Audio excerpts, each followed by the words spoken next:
Hello everyone, welcome to commerce lectures. I am Neha. आज करेंगे हम class 12 Indian economic development and chapter हम कर रहे हैं स्टार्ट इकोनॉमिक रिफॉर्म्स सिंस 1991, या फिर हम बोल सकते हैं इसको दूसरे नाम से न्यू इकोनॉमिक पॉलिसी।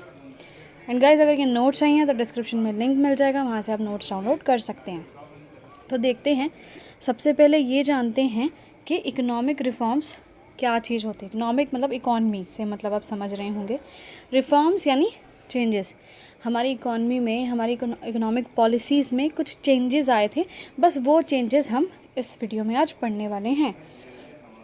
तो देखो डेफिनेशन क्या लिखी है बुक के according. Economic reforms are the economic policies which are brought to improve the growth and development of economy.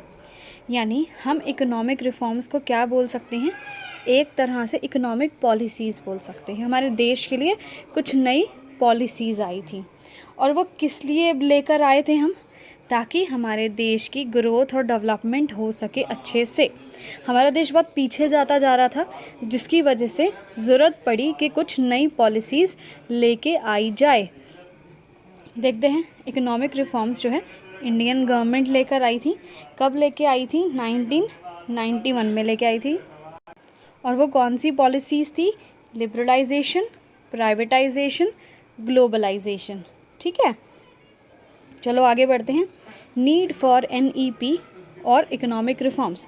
हमें इस न्यू इकोनॉमिक पॉलिसी या इकोनॉमिक रिफॉर्म्स की ज़रूरत क्यों पड़ी, मतलब ऐसा क्या हो रहा था देश में जिसकी वजह से हमें नई पॉलिसीज़ की ज़रूरत पड़ी।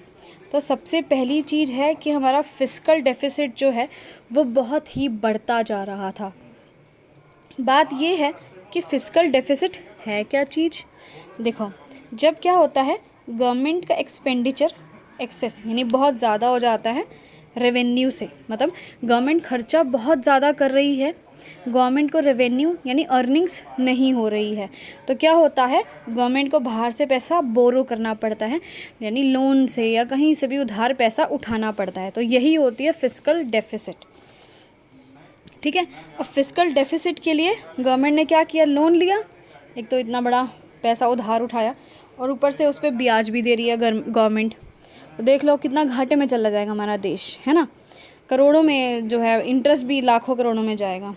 तो फिस्कल डेफिसिट की बात की जाए तो 1981 और 82 में कितना था, 5.4% ऑफ GDP। 1990 और 91 में पहुंच गया 8.4% ऑफ GDP। कितना ज़्यादा हमारा फिस्कल डेफिसिट यानी लोन्स वगैरह कितना ज़्यादा बढ़ते जा रहे थे। हम जो है एक डेट ट्रैप में फंसते जा रहे थे। ट्रैप होता है जाल, डेट होता है जैसे उधारी के जाल में फंसते जा रहे थे। तो ज़रूरत पड़ी भाई न्यू इकोनॉमिक पॉलिसी, कुछ नई पॉलिसीज़ लेके आते हैं। नेक्स्ट है आपका BOP क्राइसिस। BOP मतलब बैलेंस ऑफ पेमेंट। इसका मतलब क्या होता है, डिफरेंस बिटवीन एक्सपोर्ट और इम्पोर्ट के बीच में कितना डिफरेंस है। उस वक्त क्या हो रहा था, जब पहले की बात की जाए तो BOP क्या दिखा रहा था, excess of total amount of exports over imports. यानी एक्सपोर्ट्स का पैसा जो है हमें बहुत ज़्यादा देना पड़ रहा था इम्पोर्ट के मुकाबले। ठीक है, और एक्सपोर्ट उस वक्त कम क्यों थे, यानी हम लोग, एक्सपोर्ट का मतलब होता है कि अपने देश के सामान को, जैसे कि अगर हम इंडिया रहते हैं तो अपने इंडिया के सामान को बाहर बेचना दूसरे देशों में। तो ये चीज़ बहुत कम हो रही थी। ऐसा क्यों हो रहा था, ये कंफ्यूज मत हो ना। यहाँ पे ना अमाउंट लिखा है, टोटल अमाउंट लिखा है ऊपर वाली लाइन में। ठीक है, तो मतलब पैसे की बात हो रही है यहाँ, एक्सपोर्ट की बात नहीं हो रही है कि एक्सपोर्ट ज़्यादा था, उसका बिल ज़्यादा था। ठीक है, एक्सपोर्ट जो है आपका क्यों हो रहा था, रीज़न क्योंकि हमारे जो गुड्स थे वो बहुत लो क्वालिटी के थे और उनके प्राइजेस बहुत ज़्यादा हाई थे अगर फॉरेन के गुड्स से कंपेयर किया जाए तो। ठीक है, इसकी वजह से जो है हमारा एक्सपोर्ट जो है बहुत कम हो रहा था और इम्पोर्ट जो है बहुत ज़्यादा हो रहा था। BOP अकाउंट को अगर डिटेल में पढ़ा जाए तो करंट डेफिसिट अकाउंट कितना हो गया था, 17367 करोड़। ठीक है, और बोरोइंग्स हमारी कितनी हो गई थी, 23% ऑफ GDP। अब देख लो हम कितना पीछे जाते जा रहे थे। NEP लाना पड़ा। नेक्स्ट है fall in foreign exchange reserve, यानी हमारे देश में बाहर के देश की जो पूंजी थी वो बिल्कुल गिरती जा रही थी, कम होती जा रही थी। 1991 की बात की जाए तो हमारे देश का फॉरेन रिजर्व फेल यानी गिरने लगा, बहुत तेज़ी से गिरने लगा। और हमारे पास इतना पैसा भी नहीं था कि हम 14 दिन का इम्पोर्ट बिल दे सकें। ठीक है, इतना कम पैसा था हमारे पास कि 14 दिन का मात्र पैसा बचा था। उसके बाद क्या करते?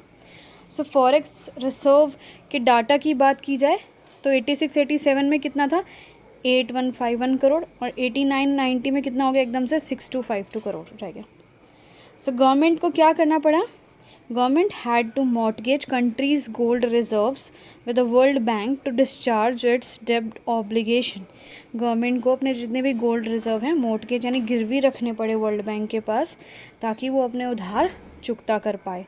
ठीक है, नेक्स्ट है इन्फ्लेशनरी स्पायरल। इन्फ्लेशनरी स्पायरल यहाँ पर महंगाई की बात हो रही है कि महंगाई बढ़ती जा रही थी। So there was consistent rise in general price level of essential goods in the economy, यानी बहुत ज़्यादा प्राइस बढ़ता जा रहा था।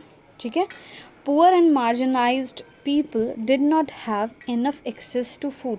जो गरीब लोग थे, ठीक है, उनको तो खाने का भी नई सिस्टम बैठ रहा था कुछ, कि वो इतना पैसा अरेंज कर ले कि अपना पेट ही भर लें। Inflation was triggered by increase in money supply. So inflation से हमने कैसे डील किया? मनी सप्लाई बढ़ा दी। और मनी सप्लाई बढ़ी कैसे? हमारे देश में मनी आया कहाँ से? बोरोइंग्स से। हमने लोन उठाया, ठीक है, वही लोन उठाएंगे, लोन का ब्याज हो जाएगा, ना लोन दे पाएंगे ना ब्याज दे पाएंगे, उसके लिए और लोन ले लेंगे, ये सब चलता रहेगा। और इस इन्फ्लेशन की वजह से हमारे देश में इकोनॉमिक क्राइसिस आ गया। ठीक है, नेक्स्ट और लास्ट है poor performance of the PSUs यानी पब्लिक सेक्टर अंडरटेकिंग्स, यानी जो गवर्नमेंट की कंपनीज थी वो अच्छे से परफॉर्म नहीं कर रही थी। 1990 से अगर हम पहले की बात करें तो जितनी भी इंडस्ट्री थी लगभग वो गवर्नमेंट ऑन थी, यानी गवर्नमेंट कंपनीज हुआ करती थी पहले। तो जो एम्प्लॉयज़ थे उनको महसूस ही नहीं होता था कि हमें कुछ कॉम्पिटिटिव होना है, हमें आगे बढ़ना है, हमें कुछ अलग करना है, हमें इफ़ेक्टिव तरीके से काम करना है, हमें वेस्ट नहीं करना कोई भी चीज़। उनको महसूस ही नहीं होता था। क्यों? क्योंकि उनके पास जॉब सिक्योरिटी थी। उनको पता था कोई माई का लाल उनको नौकरी से नहीं निकाल सकता, इसलिए वो आलसियों की तरह पड़े रहते थे।